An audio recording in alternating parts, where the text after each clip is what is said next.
নমস্কার, সনাতন ধর্মকথা চ্যানেলে আপনাদের সবাইকে স্বাগত। আজ জ্যৈষ্ঠ মাসের 4 তারিখ সোমবার, কৃষ্ণপক্ষের সপ্তমী তিথি। মহাভারতের আদি পর্বে 93তম অধ্যায়ে যজাতির ত্যাগশীলতা পর্ব শুরু করব। নারায়ণং নমস্কৃত্য নরং চৈব নরোত্তমং দেবীং সরস্বতীং ব্যাসাং ততো জয়ামুদীরয়েৎ। রাজা যজাতি নিজের ধর্ম কথা বলছেন। সেই সময় রাজা বসুমান তাকে বললেন, হে মহারাজ, আমি উষদস্যের পুত্র, আমার নাম বসুমান। যদি স্বর্গে বা অন্তরিক্ষে আমার কোনো ভোগ্য স্থান থাকে তা আমি আপনাকে দান করলাম। রাজা বললেন, অন্তরিক্ষ, পৃথিবী, দিক এবং যে সকল লোক সূর্যদেবের তাপে উত্তপ্ত হয় তার মতো বহু সংখ্যক লোক আপনার যাওয়ার জন্য প্রতীক্ষা করছে। বসুমান প্রত্যুত্তরে বললেন, মহারাজ, আর ভূমণ্ডলে পতিত হতে হবে না, আমি সেই লোক আপনাকে প্রদান করছি, তা আপনারই ভোগ্য হোক। যদি তা গ্রহণ করা আপনার পক্ষে অসম্ভব হয় তবে তা তৃণ দিয়ে ক্রয় করুন। রাজা উত্তরে বললেন, হে নরেন্দ্র, তুমি সাধু ব্যক্তিদের কখনো অবমাননা করনি, অতএব তোমার বিদ্যুতের মতো অনন্ত লোক বিদ্যমান আছে। শিবী বললেন, মহারাজ, যদি এই সকল লোক ক্রয় করা যায় আর আপনার অনুমতি হয় তবে তা আপনাকে আমি সম্প্রদান করছি, আপনি তা গ্রহণ করুন।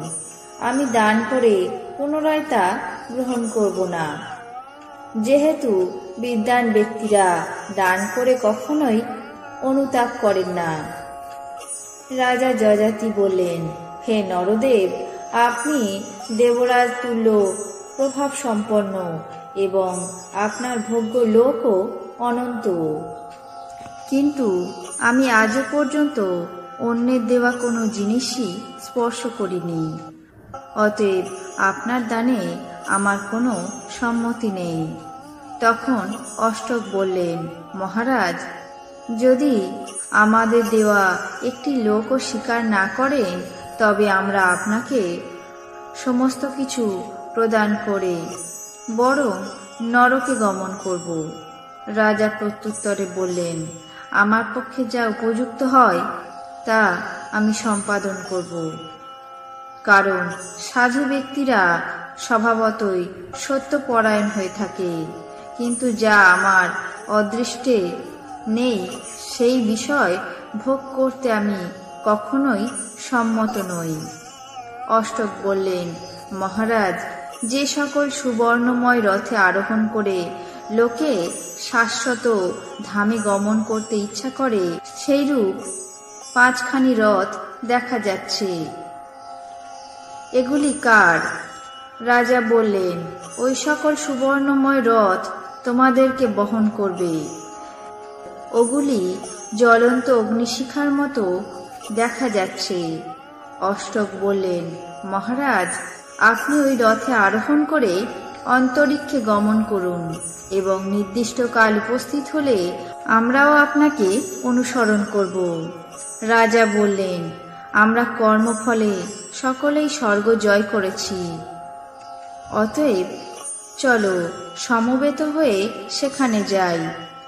এই আমাদের দেবলোক প্রস্থান করবার একমাত্র নিষ্কণ্টক পথ। তারপর ধর্মশীল রাজাগণ রথে আরোহণ করে নিজেদের প্রভাব দ্বারা আকাশমণ্ডল আচ্ছন্ন করে গমন করতে লাগলেন।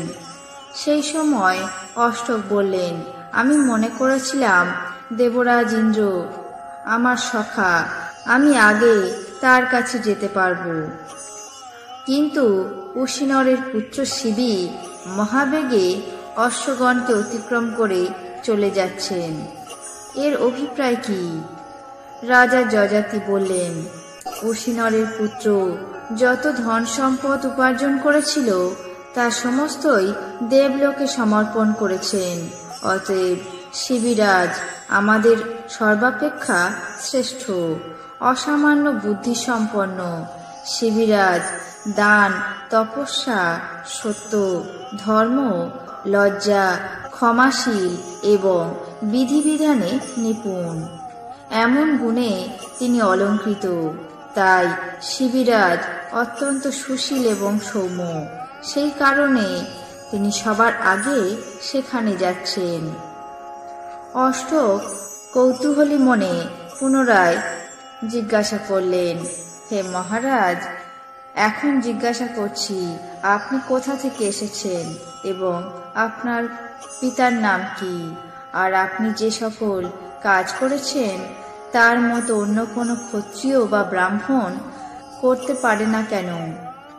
এই সমস্ত যথার্থভাবে বলুন। রাজা বললেন, আমি নহুষের পুত্র, নাম যযাতি।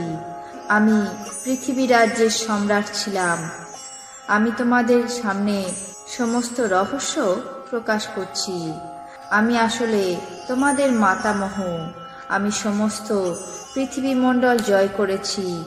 ব্রাহ্মণদেরকে সুন্দর 100 অশ্ব এবং বস্ত্র দান করেছি এবং 100 বর্ষ গো, বাহন, সুবর্ণ এবং ধনের সঙ্গে এই শশাগড়া পৃথিবী বিপ্রসাদ অর্থাৎ ব্রাহ্মণকেই সমর্পণ করেছি। পৃথিবী ও স্বর্গে আমার সত্যের প্রভাব দেদীপ্যমান আছে। সত্য প্রভাবেই মনুষ্যলোকে অগ্নি প্রজ্বলিত হচ্ছে। আমি যা কিছু বললাম তা সবই সত্য। আমার কথা কখনো বিফল হয় না, যেহেতু সাধু লোকেরা সত্যের সম্মান করে থাকেন। হে অষ্টক, আমি সত্যই বলছি।